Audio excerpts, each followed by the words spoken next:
একজন মানুষ সাধারণ ক্ষমার উপযুক্ততা হারিয়ে ফেলে দুটি ত্রুটির কারণে। বিভিন্ন হাদিস থেকে আমরা জানতে পারি যেই দিনগুলোতে, যে রাতগুলোতে, বিশেষ সময়গুলোতে আল্লাহ তাআলা গণহারে মানুষকে মাফ করেন, দুই ধরনের অপরাধ যারা করেন তাদেরকে আল্লাহ তাআলা গণহারে গণ ক্ষমা থেকে বঞ্চিত রাখেন, এই সুযোগ তাদেরকে দেন না। কারা? এক নম্বর হলো মুশরিক, আরেকটা হলো মুসাহেন।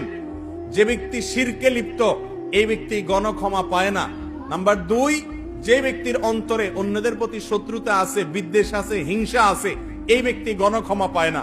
রমাদানের প্রস্তুতির অংশ হিসেবে এই দুটি কাজ করেন, নিজেকে শিরক থেকে পরিচ্ছন্ন করেন এবং কারোর প্রতি কোনো শত্রুতা, কোনো বিদ্বেষ, কোনো হিংসা যদি থাকে হিসাব করেন কার সঙ্গে আপনার লড়াই আছে, কার সঙ্গে আপনার মানসিক দূরত্ব আছে, কার প্রতি আপনার হিংসা হয়, কাকে আপনার শত্রু মনে হয়।